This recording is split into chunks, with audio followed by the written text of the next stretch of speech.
Bonsoir à tous. À la une de ce journal, l'enlisement de la crise anglophone et sa gestion gouvernementale suscite déjà des divergences profondes au sein du RDPC, le parti au pouvoir. D'un côté, le président de l'Assemblée nationale soutient toutes les initiatives prises jusqu'ici pour sécuriser les régions anglophones, mais d'autres députés appellent à un véritable dialogue politique, notamment des députés RDPC. De telles divisions ont été révélées au grand jour lors de la clôture d'une session parlementaire teintée de tristesse à la suite du décès du secrétaire général de l'Assemblée nationale. C'est une équation difficile à résoudre, le retour et la réinsertion sociale des Camerounais ex-combattants de Boko Haram. Malgré l'abandon des armes, leur retour suscite la méfiance. À l'extrême nord du Cameroun, les autorités privilégient un recasement et une formation à des activités génératrices de revenus, mais les concernés s'estiment persécutés. Reportage à suivre dans ce journal. Également, l'ambiance du retour triomphal de New Star de Douala, vainqueur de la Coupe du Cameroun. C'est à suivre également dans cette édition du 20h.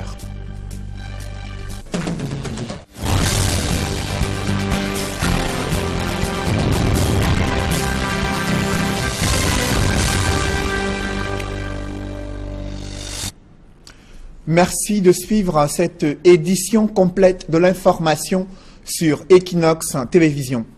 Je vous le disais à l'instant, l'enlisement de cette crise sociopolitique anglophone et sa gestion gouvernementale suscite des divisions et des divergences au sein du RDPC, le parti au pouvoir. Le président de l'Assemblée nationale soutient toutes les initiatives prises jusqu'ici pour apaiser les tensions et sécuriser les régions anglophones. Cependant, d'autres députés RDPC en appellent à un véritable dialogue politique pour décrisper les tensions.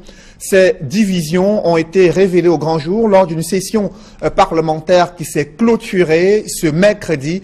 Une session parlementaire clôturée avec une note de tristesse relative au décès du secrétaire général de l'Assemblée nationale, Victor Yene Osomba, décédé très tôt ce matin. Reportage avec Guy Zogo et Joël Essengue. Pour la clôture de la session de novembre à l'Assemblée nationale, loin du tumulte de ces derniers jours, c'est la tristesse qui dominait suite au décès du secrétaire général de cette institution, Victor Yene Osomba. 1 minute de silence a été observée et des hommages lui sont rendus. Effectivement, nous sommes tous affectés. Nous sommes tous affectés. Il a été malade, on le sait, mais la mort crée toujours une surprise désagréable. Donc nous sommes très affectés. C'est un moment très douloureux pour l'Assemblée nationale qui a connu un mois de novembre très difficile, qui s'est ouvert par l'incendie de l'Assemblée nationale. Et pour boucler tout cela, c'est notre secrétaire général qui s'en va. En présence des députés du SDF, le président de l'Assemblée nationale s'est apaisanti dans son discours de clôture sur le budget adopté de 4 513 milliards de francs CFA. S'il s'en est félicité, il a néanmoins souligné que son exécution ne sera pas une sinécure. La mise en œuvre des engagements internationaux du Cameroun auprès de ses principaux bailleurs de fonds et la préparation des échéances politiques ainsi que sportives. La gestion sécuritaire en particulier constitue une inconnue avec laquelle il faudra compter en 2018. S'agissant de la marche du Cameroun, il a salué la détermination de Paul Biya dans la crise anglophone. Je me réjouis à cet effet de la détermination du président de la République, chef des armes, dans l'écoute avec les banques qui depuis quelque temps écurent les régions du nord-ouest et du sud-ouest. Pourtant, sur cette question, une voix au RDPC parmi les députés appelle plutôt au dialogue. Il y a un besoin urgent de dialogue sur des questions importantes, dont la question anglophone et le problème de la décentralisation. Il y a un forum qui peut être créé par le chef de l'État. Le président de la République peut convoquer le Congrès et les deux chambres se réunissent pour discuter d'une question qu'il aura lui-même inscrite avec tous les contours. De manière générale, le SDF, lui, dénonce l'opacité à l'Assemblée nationale. We have not been able to control government action. Nous n'avons pas été capables de contrôler l'action du gouvernement. Le gouvernement nous a écartés de la possibilité de questionner tout ce qui a été fait l'année dernière. Nous les mettons en garde de ne pas recommencer, parce que nous les attendrons pour le prochain round. D'ici mars, date de la prochaine séance parlementaire, on appréciera comment les uns et les autres auront fourbi leurs armes. Le combat continue pour un dialogue franc et sincère en vue de traiter des causes profondes de la crise anglophone. C'est en tout cas l'engagement que prennent des députés et sénateurs SDF. Ces parlementaires dénoncent une tentative de musellement de l'opposition et de la presse durant les travaux effectués au Sénat et à l'Assemblée nationale. L'option militaire privilégiée sur le théâtre de la crise anglophone a été une fois de plus critiquée par des parlementaires du SDF. Élisée Bogba et Marcelin Gansop. À ceux qui crient défaite à l'heure du bilan de la session budgétaire, sous le prétexte que le résultat escompté par le SDF n'a pas été atteint, cette formation politique crie victoire.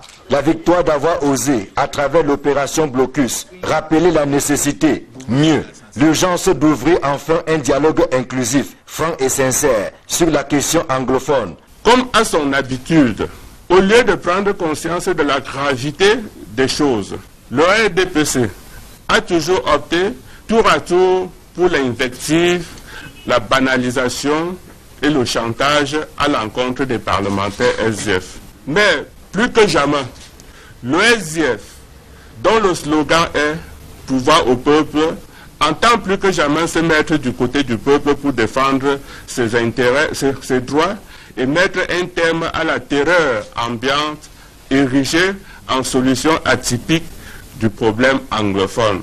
Le SDF se désole de la posture du gouvernement qui consiste à laisser pourrir davantage la situation, alors même que la radicalisation gagne de plus en plus le terrain dans les régions du nord-ouest et du sud-ouest. Face à la dégradation tragique de la situation, le régime de Paul Biya, au lieu d'ouvrir un dialogue franc et sincère, a décidé, comme il en est coutumier, de faire dans le dilatoire, l'esquive et la brutalité, tout en feignant d'ouvrir un soi-disant dialogue sectoriel avec les enseignants et les avocats, là où s'imposait désormais une approche globale. Cette attitude hostile et arrogante des gouvernants a tout fait de généraliser la crise à l'ensemble des populations anglophones, de la faire dégénérer et se radicaliser de la pire des manières ainsi que nous la vivons de nos jours. Cet échange avec les médias a offert l'occasion au secrétaire général de battre en brèche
opinions. Nous avons également choisi un site d'environ 13 hectares qui est destiné à construire des infrastructures qui, à terme, vont gérer ces ex-combattants.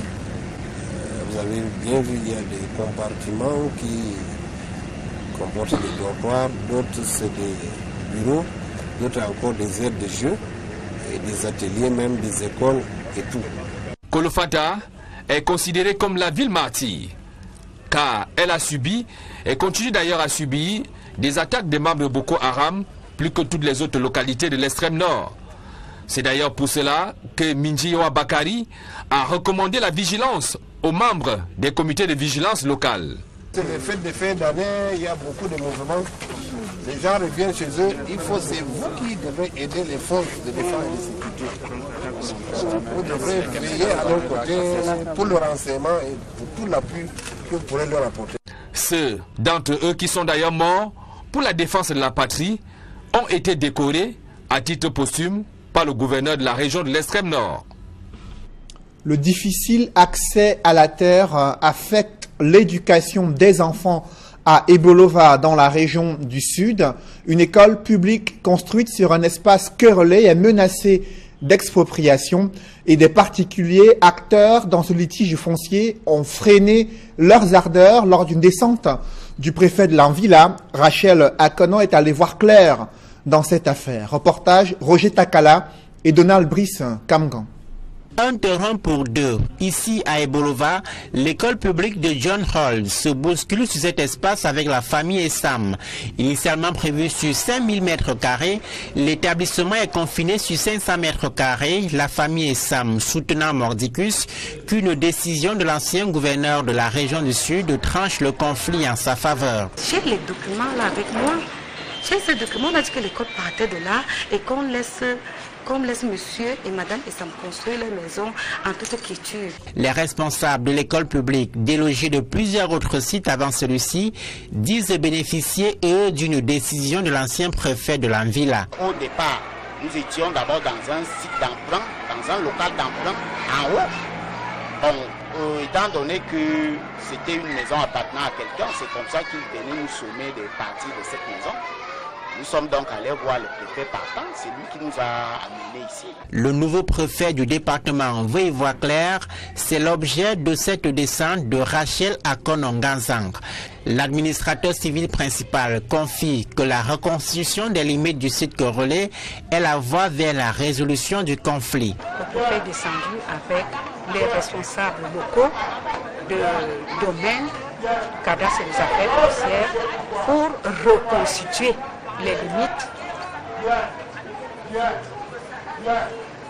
de la parcelle qui abrite l'école publique de Djoro. Nous allons tirer les conséquences. En attendant, la famille impliquée dans le litige a entamé des travaux qui rendent difficile la continuité des enseignements.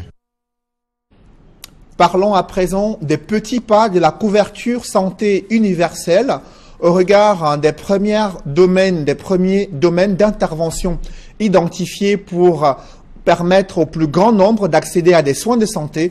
Le gouvernement table sur une mobilisation financière chiffrée à plusieurs milliards de francs CFA pour mettre en place cette couverture santé universelle. Dans un tel contexte de crise économique, le gouvernement a-t-il les moyens de mettre en œuvre une telle réforme de la sécurité sociale et de la couverture santé universelle au Cameroun? Élément de réponse avec Ike Cyril dans ce reportage. On commence à voir un peu plus clair sur la couverture santé universelle au Cameroun. Le coût de la prise en charge ainsi que les domaines concernés ont été présentés à Yaoundé. Le coût sur lequel nous nous acheminons est de l'ordre de 1300 milliards qui devrait donc pouvoir satisfaire les divers domaines de la médecine interne, la chirurgie, la gynécologie obstétrique, la pédiatrie, la stomatologie, le otorino, laryngos, la vaccination et divers services communautaires. Au total, 185 soins de santé pour 294 interventions et 101 sous-interventions constituent le panier de base.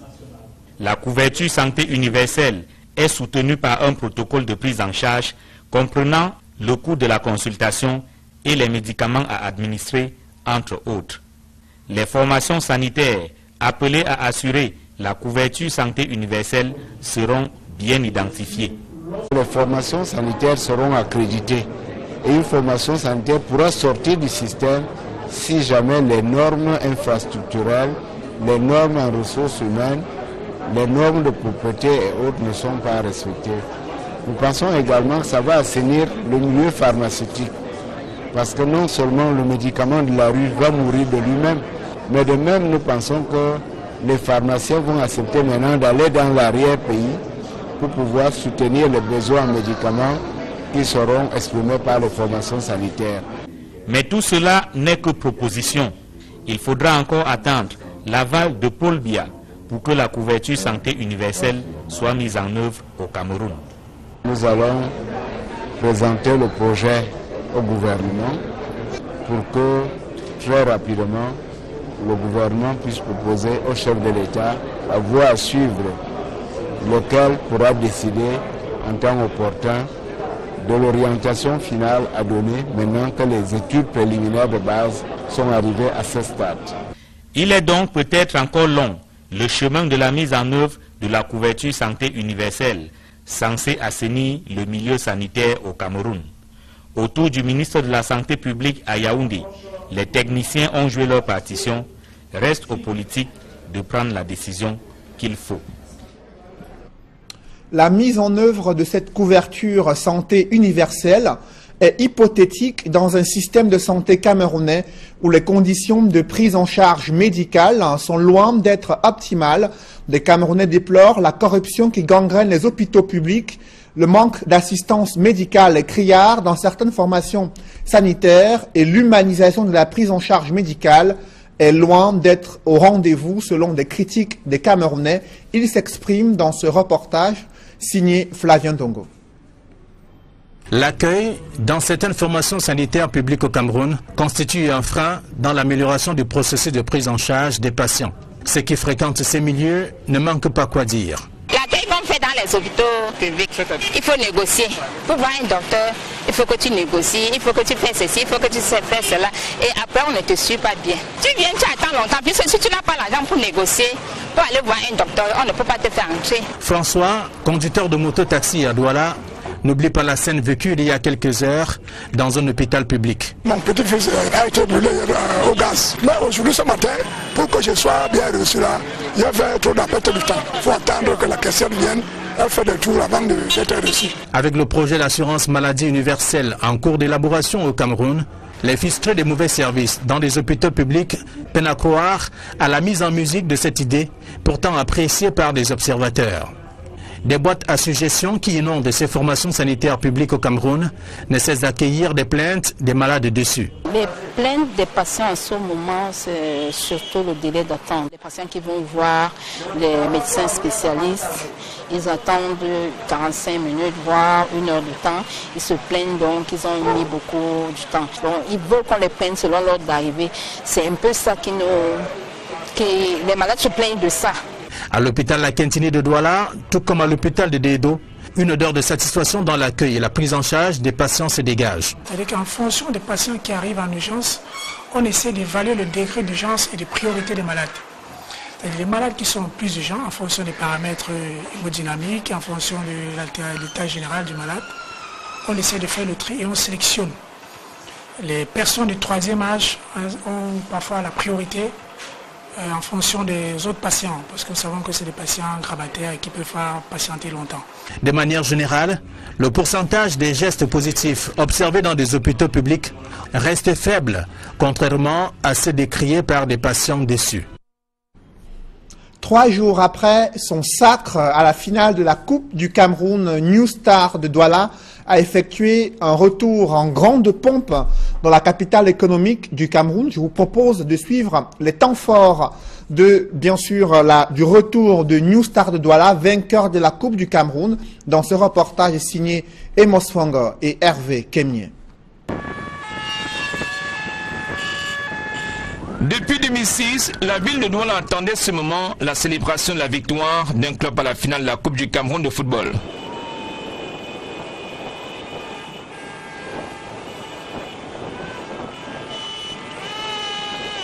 Depuis le sacre de l'Union sportive de Douala il y a 11 ans, la capitale économique était sevrée de succès à la Coupe du Cameroun. Avec le sacre de New Star, Douala renoue avec cette effervescence autour du trophée très convoité de la finale de la Coupe du Cameroun. Dans la foulée retour à la maison des médailles d'or, tout le groupe est contraint d'improviser un arrêt au quartier Ndokpassi, lieu du village, quartier d'enfance de Nandou Alain, homme du match de la finale.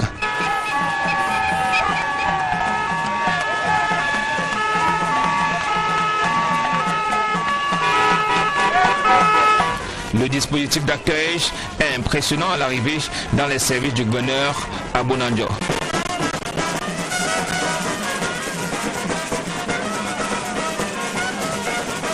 Dans cette ambiance festive, le PCA de New Star de Douala, Faustin Domke, présente les héros du dimanche 10 décembre 2017 au gouverneur de la région du littoral.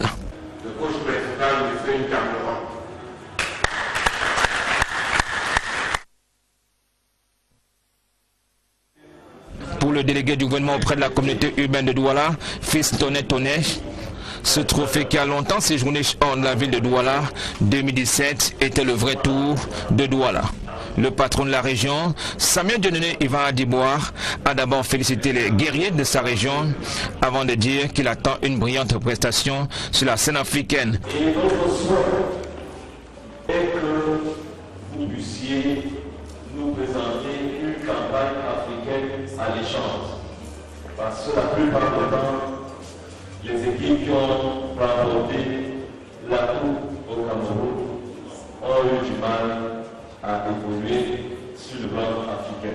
C'est un grand défi qui vous est ainsi lancé et nous savons que vous arriverez si vous restez une fois de plus encore discipliné. Le patron de la région du littoral a également offert une prime de 400 000 francs CFA à tout le groupe de New Star de Douala et une prime de 100 000 francs CFA à l'homme du match de la finale, Alain Nandou.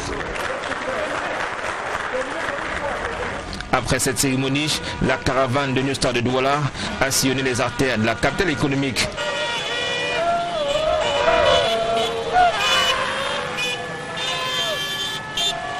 Le clou de cet événement s'est déroulé au stade annexe Omnisport de Bepanda.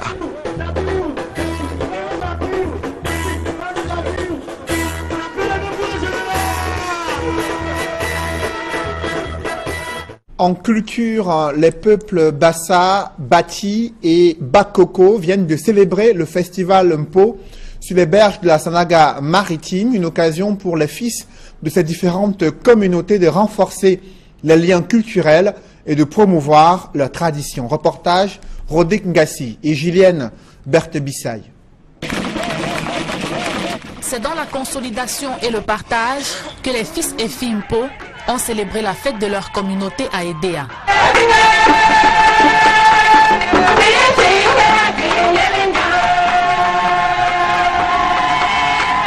Des moments de fierté articulés autour de diverses activités.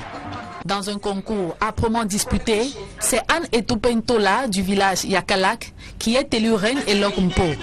La lutte est remportée par le canton Bakoko du Vouri. L'un des concours les plus attendus était la course de pirogue. Habitués de l'épreuve, ce sont les pagayeurs du lac Ossa qui ont terminé vainqueurs. Mais au-delà des concours, les ancêtres Elok Mpo ont voulu entretenir les fils et filles de leur communauté sur la consolidation des acquis et le partage de l'amour qui les lie. Cette double thématique traduit de manière explicite l'engagement de notre communauté dans la construction, la protection et la diffusion de notre patrimoine culturel. Les descendants de Nanga Bangui ont hérité de leur père des connaissances accumulées à travers de nombreux millénaires. En vous arrosant de ces valeurs d'excellence, de professionnalisme, d'innovation et d'esprit d'équipe. Vous avez toutes les raisons de faire confiance à Sublance Events. Nous voulons implémenter une nouvelle façon de faire l'événementiel au Cameroun.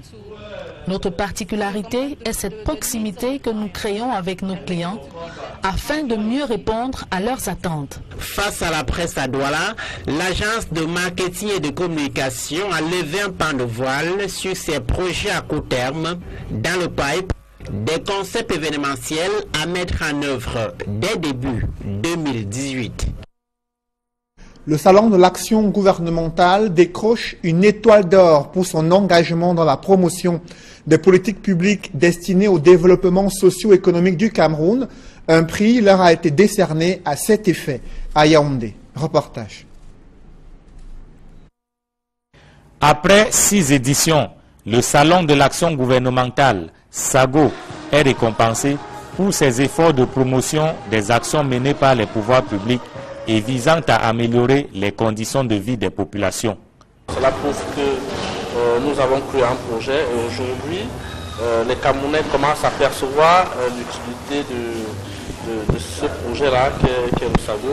Mais c'est davantage une motivation que nous continuons dans la même lancée, nous continuons à innover, nous continuons à rapprocher les gouvernants des gouvernés, nous continuons à sensibiliser les pouvoirs publics sur la nécessité de communiquer sur ces actions.